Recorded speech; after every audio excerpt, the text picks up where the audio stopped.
Hello, today I'm going to read Mr. Worry by Roger Hargreaves. It was written and drawn in 1978, and I always like the worry lines on his head, and blue and orange is a good contrast colour as well. Okay.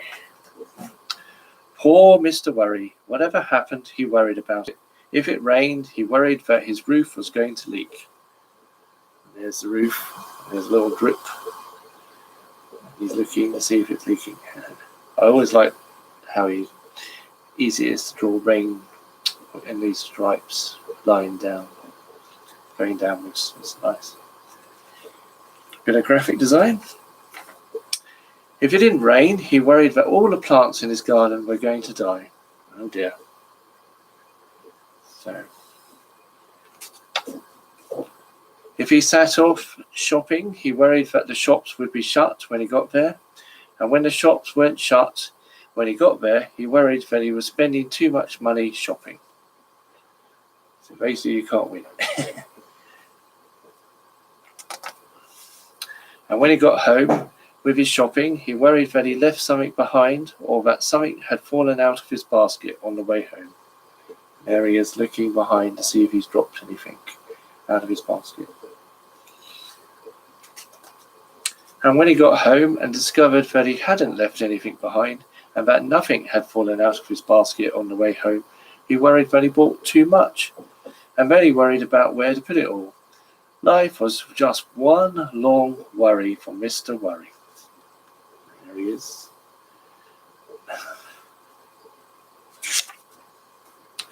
One day he went off for a walk. He was worried that he might walk too far and not be able to get home. But on the other hand, he was worried that if he didn't walk far enough, he wouldn't get enough exercise. He hurried along, worrying. Or you could say he worried along, hurrying. He met Mr. Bump. "I'm very worried about you," he said. I love Roger's drawing of the countryside hills, the farmyards, different colours. "Why is that?" asked Mr. Bump. "I'm worried that one of these days you might hurt yourself," he said. "Don't you worry your head about that," replied Mr. Bump, and he went off, tripping over his own feet. Mr. Worry went on. So in these later Mr. Men books, they always seem to feature the other Mr. Men, the earlier ones. He met Mr. Noisy. "I'm very worried about you," he said. And there he is. He's right in the corner. "Why is that?" asked Mr. Noisy.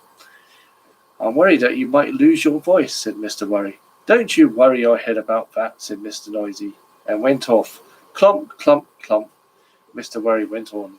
And there's the worm not appreciating the clomp, clomp, clomp of his shoes. He met Mr. Greedy. "I'm very worried about you," he said. And there's Mr. Greedy and his big tongue. "Why is that?" asked Mr. Greedy. I'm worried that you might eat too much and be sick," explained Mr. Worry. "Me?" replied Mr. Greedy. "Eat too much? Impossible." And he went off for lunch. Mr. Worry went on, and there's Mr. Greedy licking his lips. He met a wizard. "Hello," said the wizard. "Who are you?" "I'm Mr. Worry." "And you look it," commented the wizard. "Tell you what," he went on, for he is a very helpful sort of wizard.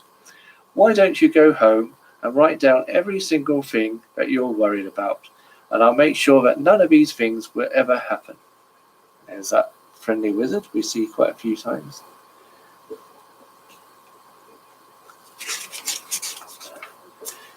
He smiled. "And then you won't have anything to worry about, will you?" Mr. Worry smiled. It was the first time he smiled in a long time. In fact, it was the first time he smiled that year. He hurried home in great excitement. And there he is. No worry lines on his head now. When he got home, he sat down to write out all the things that worried him. Every single thing. It was a long list. And then he went to bed and had the best night's sleep he had in years. And there he is. He's got a bit of a cloud theme going on with the bed cover and the wallpaper. I love the colours of the 70s. The following morning, the wizard came round to collect Mr. Worry's list. My goodness me, he said, when he saw the size of it. However, he said, leave it to me. I'll go off and make sure that none of these things ever happen. And off he went. Nothing to worry about now, he called over his shoulder. Nothing at all. Mr. Worry heaved a sigh of relief. And there's the long list.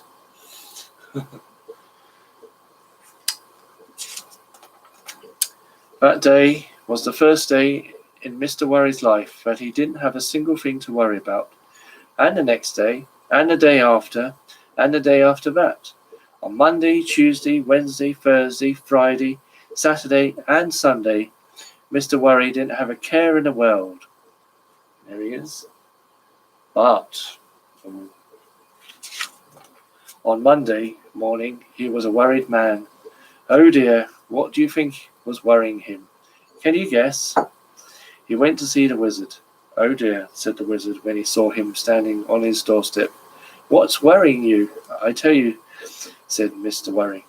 And there he is. Look a bit small there. I'm worried because I don't have anything to worry about. And if I know, to worry about not having anything to worry about. So there you are. There's the back of the book. So that's Mr. Worry.